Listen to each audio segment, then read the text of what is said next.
최근 현재 한국 공군의 최대 전력인 F-35가 실탄이 없어서 기총도 쏘지 못하는 상황이라는 충격적인 소식이 들려왔습니다. 게다가 이 소식은 F-35가 북한의 전투기 무력 도발에 대응하기 위해 출격했던 직후에 흘러나와서 많은 사람들이 기총도 못 쏘는 전투기로 북한을 상대하려고 했던 것이냐며 불안에 떨었는데요. 그런데 사실 이런 상황에 처한 이유가 다름 아닌 F-35의 자체적인 결함 때문이라는 것이 밝혀져 미국만 믿고 비싼 값에 F-35를 구입했던 세계 각국들까지도 알실색한 상황이라고 합니다. 이런데도 미국은 개발사가 결함을 해결할 때까지 기다리라며 팔짱만 끼고 있는 상황입니다. 무슨 일인 것인지 한번 자세히 알아보겠습니다. 얼마 전 북한은 한 번에 무려 150대의 전투기를 출격시키며 특별감시선 근처에서 무력 도발을 걸어왔습니다. 북한은 지난 6일에는 전투기 8대와 폭격기 4대를 동원해 편대 비행과 공대지 사격 훈련을 벌였고, 이윽고 지난 8일에는 전투기로만 150여 대를 동원해 대규모 항공 공격 종합훈련을 벌였다고 발표했습니다.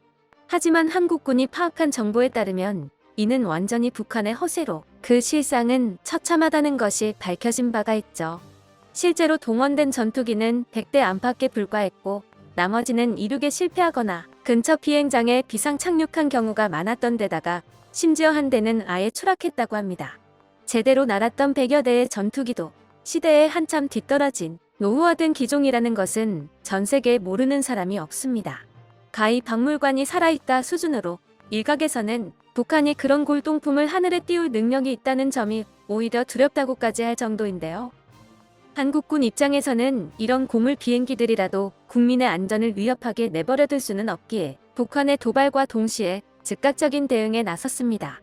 한국군이 출격시킨 긴급 대응편대에는 공군 최대 전력으로 꼽히는 F-35A도 포함되어 있었는데, 북한의 무력 시위에 F-35A가 공개적으로 대응 출격한 것은 9개월 만의 일이었습니다. 이륙하는 것이 신기한 수준인 북한 전투기한테는 스텔스 기능 때문에 무장이 로곤조차 되지 않는 F-35는 공포 그 자체의 존재입니다. 북한은 F-35가 어찌나 두려웠는지 한국군의 도입 자체를 막으려고 간첩까지 보내서 도입 반대 운동을 지시했던 적이 있을 정도죠. 이렇게 북한이 발작을 해주니 한국군은 더더욱 F-35에 확신이 생겼을 겁니다. 그런데 이번 대응 직후에 이러한 확신에 금이 가는 사건이 터졌습니다. 도입한 지 4년 6개월이 되도록 F-35A에 기총에 쓸 단 한 발의 실탄조차 한국에는 없었다는 보도가 나온 것입니다. 지난 11일 밝혀진 바에 따르면 한국군이 보유한 F-35A의 기총 탄약 5만 5천여 발은 전부 훈련용인 교탄이고, 이 교탄을 쓴 훈련마저 단 한 차례도 시행된 적이 없다고 하는데요. 이에 F-35를 믿고 있던 많은 사람들이 큰 충격을 받았습니다. 전투기의 가장 기본적인 무장이자 최소한의 방어수단인 기총을 못 쏠 지경이니 다른 무장의 성능도 신뢰할 수 없는 게 아니냐는 분위기가 형성되었습니다. 그런데 진짜로 충격적인 것은 이 문제가 한국군이 유지보수를 허술히 했기 때문이 아니라 F-35라는 기종 자체의 문제 때문이었다는 점이었습니다.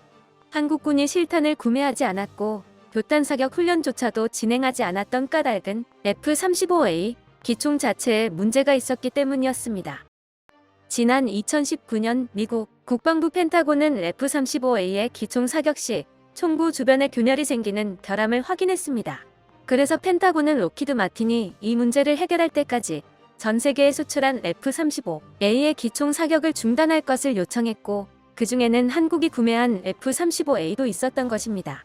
그리고 그 결함은 2022년 현재까지 제대로 해결이 되지 않았으며, 미국 측에서도 F-35A 수출국의 실탄을 공급하지 않고 있습니다. 로키드 마틴은 자기들이 만든 결함 때문에 3년이 넘는 시간 동안 질질 끌면서 추후 개선이 되더라도 정비 비용을 청구할 것이 뻔합니다. 게다가 그동안 기총을 사용하지 못해 발생한 전력 손실에 대한 보상도 해줄 리 만무하니 개선 후에 사용할 실탄도 제값을 다 주고 사와야만 합니다. 결국 한국의 안보에 구멍이 뚫렸는데 이를 조치할 수단은 한국에 없는 셈입니다. 이런 일은 심지어 하루 이틀 일도 아닙니다.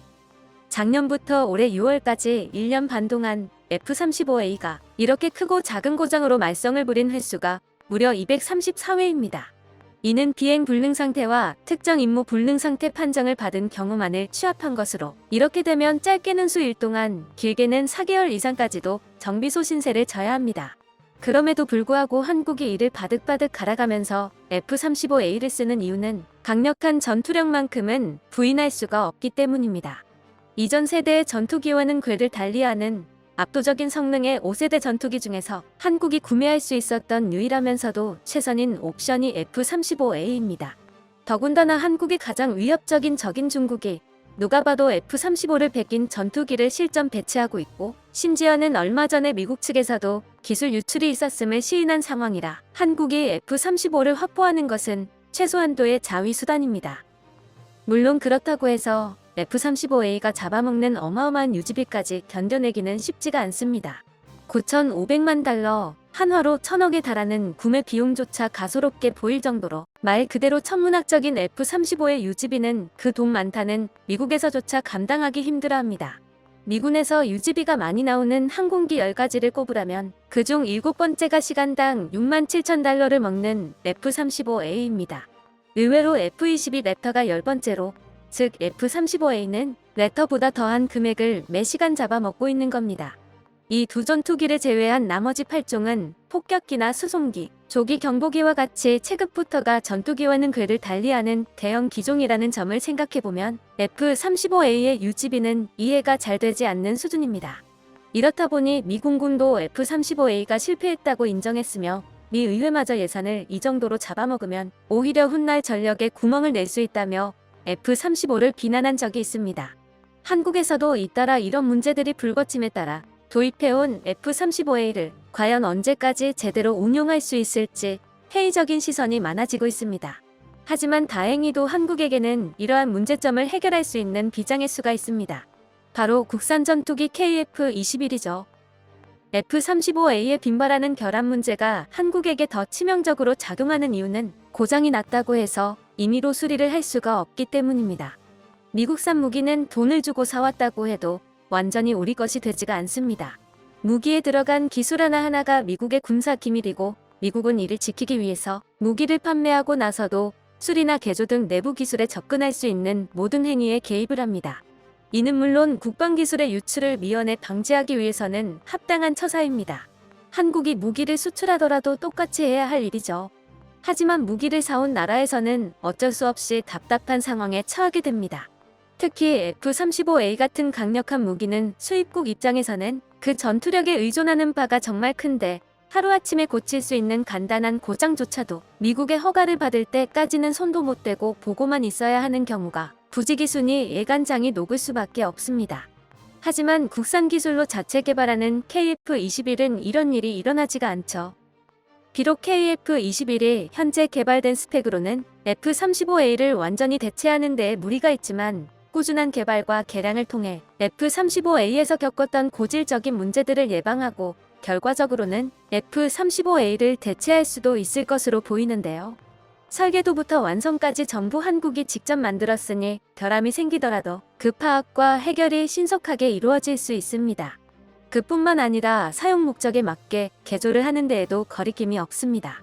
무엇보다 지금 이 순간에도 성능 실험을 위해 끊임없는 테스트가 진행되고 있기 때문에 배치된 후에는 저렇게까지 결함이 자주 발생하는 일 자체가 없을 것입니다. KF-21은 전력화된 후로도 계속해서 개량의 개량을 거듭할 계획이기 때문에 한국에게는 더 완벽한 전투기를 만들기 위해 실험할 시간이 얼마든지 있기 때문이죠. 마찬가지로 유지비 문제 역시 해결될 것입니다. 간단하게 말해서 KF-21에 무슨 짓을 하더라도 어지간해서는 F-35A만큼의 유지비가 발생하지는 않을 것이기 때문입니다. 그리고 역시 계속되는 개량을 통해 점점 더 최적화된 설계를 지향해 나갈 것이고, 수출 전망도 매우 밝아서 팔리면 팔릴수록 규모의 경제가 형성될 것이기 때문에 추후 유지비가 줄어드는 것까지 기대할 수 있습니다. 개발사인 카이에 따르면 KF-21은 향후 5.5에서 6세대 전투기로까지 개량될 예정이고, 그 상세한 로드맵까지 카이 내부에는 존재한다고 하는데요. 실제로 KF-21의 시험 비행이 성공함과 동시에 KF-21을 기반으로 한 후속기체 KF-XX가 개발 타당성 평가에 돌입했고, F4와 F5를 모두 대체한 후 KF-16이 퇴역할 쯤에는 그 모습을 드러낼 것으로 보입니다. 덕분에 한국의 전투기는 비싼 값 내고 울며 겨자 먹기로 쓰는 F-35를 대신할 만한 후보로서 해외 유력 매체들과 세계 각국의 군대에서도 주목받고 있는 상황인데요. 모쪼록 한국이 하루빨리 국산 전투기 기술을 발전시켜서 타국의 무기에 기대지 않고도 중국과 북한이 감히 넘보지 못하는 자주 국방을 실현할 수 있기를 바랍니다.